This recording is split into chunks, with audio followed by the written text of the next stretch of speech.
अगर आगे से आपने हमारे अंश को ऐसे डांटा ना, देखिएगा मैं क्या करूंगी आपका।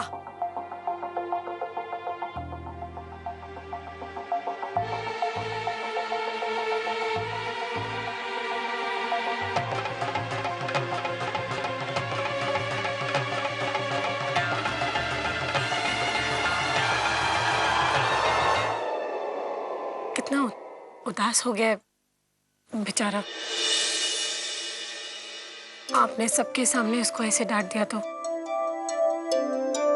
मानती हूँ थोड़ा शरारती है। मामा, पापा को बोलो कि मैं गुड बॉय हूँ। हाँ, गुड बॉय है अंश, गुड बॉय है। आप प्लीज सबके सामने अंश को ऐसे मत डांटा करिए। जो भी बात समझानी हो प्यार से समझा दीजिएगा, वो मान जाएगा। I love you, मामा।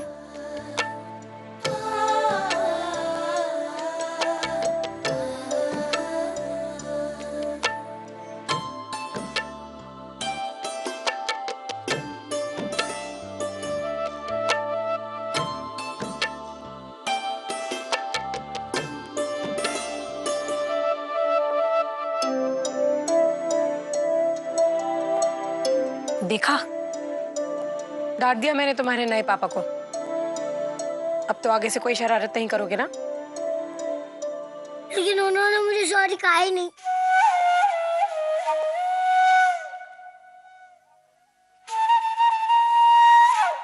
तो अब क्या मुझे तुम्हें तुम्हारे नए पापा से सॉरी भी कहलवाना पड़ेगा?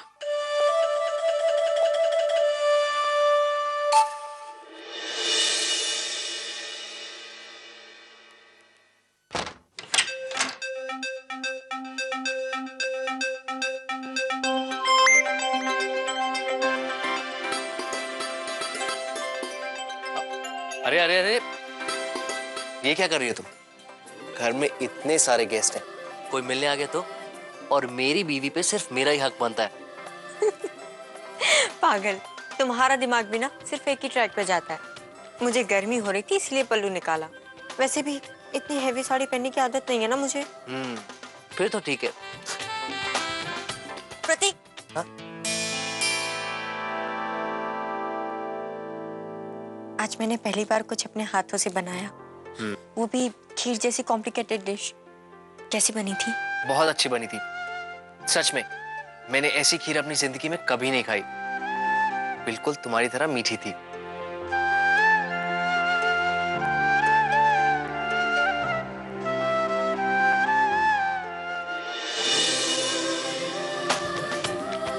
वैसे दिमाग मेरा एक ट्रैक पे चलता है।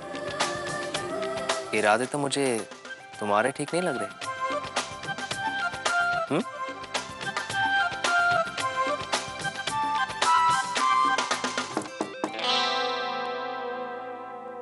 कौन है?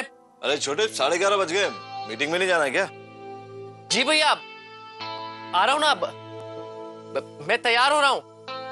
अच्छा ठीक है, नीचे आ जाना, मैं इंतजार कर रहा हूँ। जी। हाँ। सॉरी, मुझे जाना होगा। शादी के दूसरे दिन ही तुम मुझे अकेला छोड़ के जा रहे हो। मन तो मेरा भी नहीं है, मगर तो भैया से बोल दो ना, वो चले जाएंगे। पंकज भैया नहीं समझेंगे। और वैसे भी एक इम्पोर्टेंट मीटिंग है, चला ही जाता हूँ ना। हाँ तो जाओ। तुम भी ना बाकी लड़कों जैसे ही हो। मतलब पूरा हुआ तो बीवी को छोड़कर ऑफिस चले गए। ऐसा कुछ नहीं है स्वीटहार्ट। वो क्या है ना, शादी की तैयारियों के चक्कर में 10 दिन से ऑफिस का कोई काम नहीं किया, बस इसीलिए। सॉरी स्वीटहार्ट, मैं जाता हूँ। हाँ, लेकिन जल्दी आ जाऊंगा। बाय। जल्दी आने की क्या जरूरत है, आराम से सारे काम खत्म करके आ जाना। अगर तुम्हें मेरी इतनी पड़ी होती ना तो तुम जाते ही नहीं। जल्दी आ जाऊंगा। परी,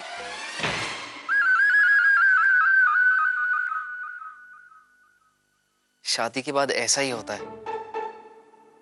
ठीक ही कहा था विधि भाभी ने।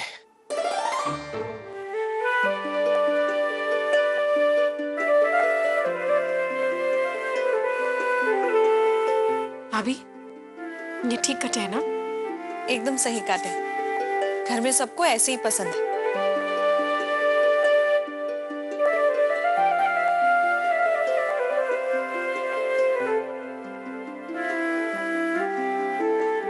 परिधि, क्या बात है? तुम्हारा चेहरा इतना उतरा हुआ क्यों है? तो क्या करूं भाभी, देखिए ना प्रतीक को, वो शादी के दूसरे दिन ही मुझे अकेला छोड़ के मीटिंग पर चला गया। अब पूरा दिन अकेले में उनके बिना क्या करूंगी? वैसे यश भैया भी गए क्या?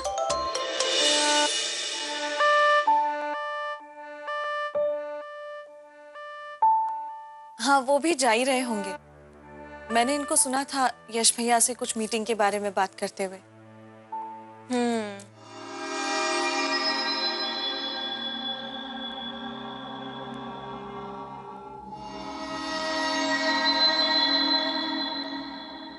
मेरी तीनों बहुएं किचन में एक साथ एक दूसरे का हाथ बटाते हुए कितनी अच्छी लग रही हैं। हे भगवान, इस घर में ऐसे ही एकता बनाए रखना। अर्पिता,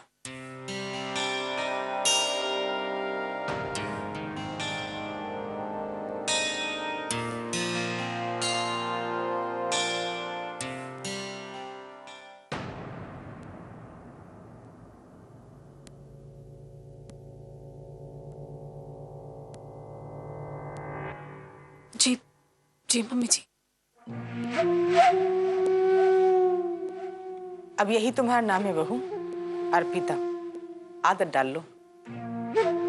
जी मम्मी जी, अभी धीरे धीरे आदत हो जाएगी तो याद रखेगी, फिर नहीं भूलेगी। ये भी कोई भूलने की बात है?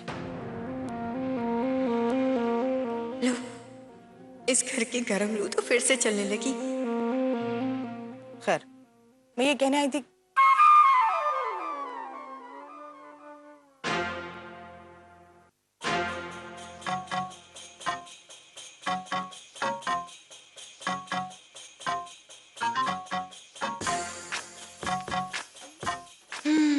लगता है भूलने की बीमारी तो इन्हें ही है।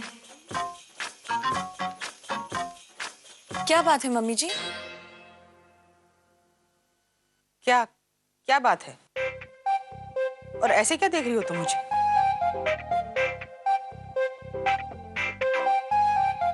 मुझे याद है विधि कि मैं यहाँ क्या कहने आई हूँ। वो भाभी जी, मैं वो पूछ रहा था कि पायल और पलक बीबी का टिफिन तैयार है क्या? यही यही कहने आई थी मैं। तुम जाओ। जी अम्मा जी। अर्पिता, बहू तुम जाओ, जाकर पलक और पायल को स्कूल के लिए तैयार कर दो। परिधि सब्जी काट लेगी, विधि की मदद भी कर देगी। जितना समय तुम यश की बेटियों के साथ गुजारोगी ना, उतना ही ज्यादा जुड़ोगी तुम उनसे। ठीक है?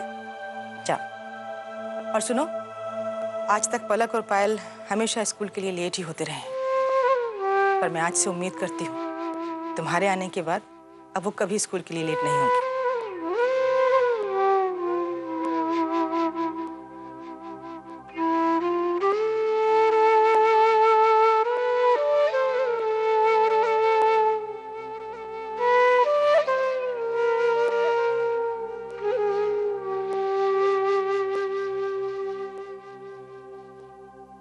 सासू जी ने कह तो दिया कि परी बहू हेल्प करेगी, मगर मुझे सब्जी काटना तो दूर, सब्जी ठीक से पकड़ने भी नहीं आती। पहले दिन इंप्रेशन खराब हो जाएगा मेरा, और फिर ये सासू अम्मा नाम की औरत मेरा जीना मुश्किल कर देगी। कुछ कर परी थी, कुछ कर। मम्मी जी, बुरा मत मानिएगा, थोड़ा खुलकर बात कर रही हूँ। आप तो पक्का योगा या मेडिटेशन करती होंगी ना? तभी तो कितने फिट है और चेहरे पर भी कितनी चमक है।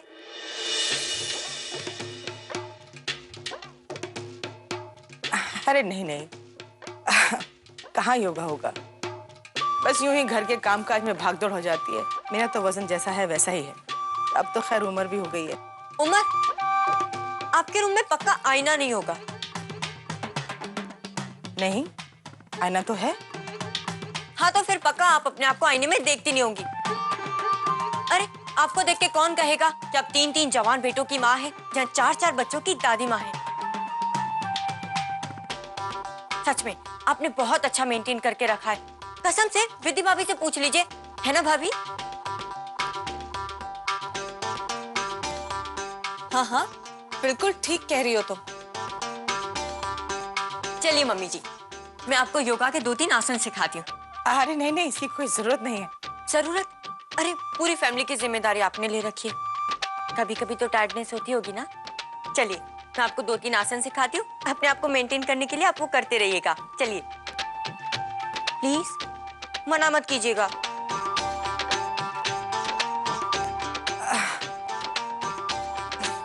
अच्छा ठीक है, चल।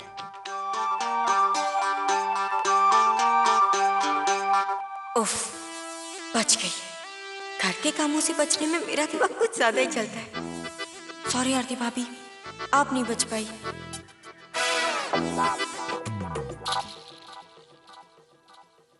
पापा जल्दी करो वरना फिर से लेट हो जाएंगे। क्या कर रहे हो पापा, दुख रहा है।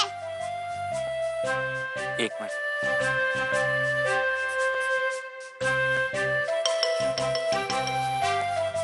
अब नहीं दुखेगा।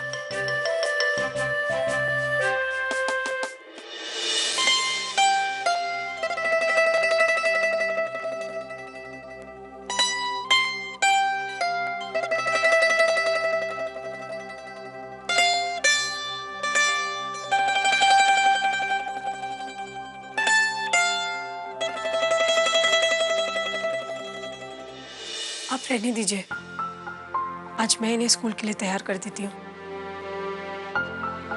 नहीं वो ठीक है, वो ये तो रोज का ही मामला है, तैयार हो जाएंगे।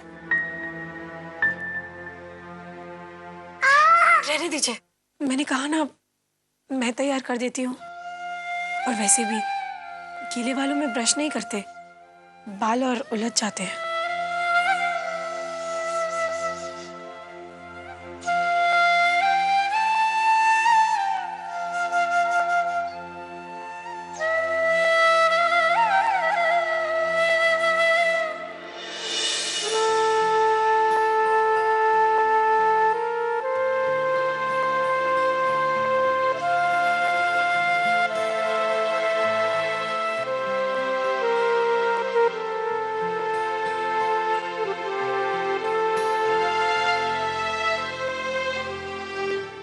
आज से मैं ही आपके बाल बनाऊंगी, ठीक है? दूसरी शादी का मेरा फैसला सिर्फ मेरी बच्चियों के भविष्य के लिए था, और अब मुझे लग रहा है कि मेरा ये फैसला गलत नहीं था।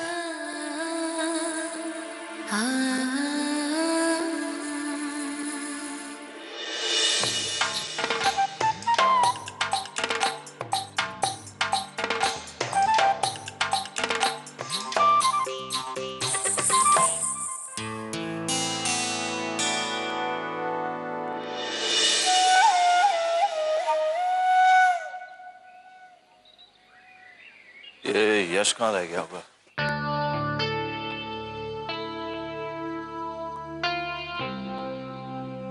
अब क्या पूरे दिन ऐसे ही उदास चेहरा लिए घूमेगा? देख छोटे, मैंने तो तुझे पहले ही कहा था शादी से पहले छुट्टी मत ले वरना प्रॉब्लम होगी, लेकिन तूने मेरी बात मानी नहीं। तुझे मंजिले और अपनी शादी की शॉपिंग की पड़ी थी।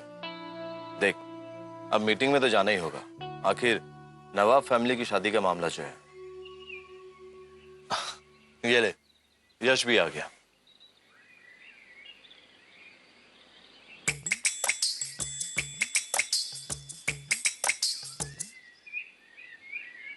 भैया इस मीटिंग में छोटे का क्या काम? मंडप की डिजाइन लेकर वो सुधीर भी तो आ रहा है। प्रतीक ने उससे बात की थी, तो इसे सब कुछ पता होगा ना? वो मैं संभाल लूंगा, इसकी वहां पे कोई जरूरत नहीं।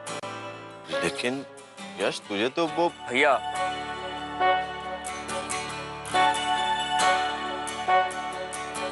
भैया समझने की कोशिश कीजिए, कल रात को ही छोटी की शादी हो गई। अब वैसे में काम में मन कहाँ लगेगा? जरा देखिए, ऐसे लग रहा है जैसे अभी रो देगा, वो भी बच्चों की तरह। छोटे, जाके तुम अपनी शादीशुदा जिंदगी एंजॉय करो। थैंक्स भैया, परी भी काफी नाराज हो गई थी मुझसे। अरे भाई नाराज है तो मना लो। लेकिन कैसे भैया? अब तू चल हमारे साथ, रास्ते में एक अच्छा सा गिफ्ट खरीद लेना। फिर देखो उसकी नाराजगी कैसे छू मंतर हो जाएगी। है वाह, गुड आइडिया। वैसे भी परी को गिफ्ट बहुत पसंद है। चले? चला।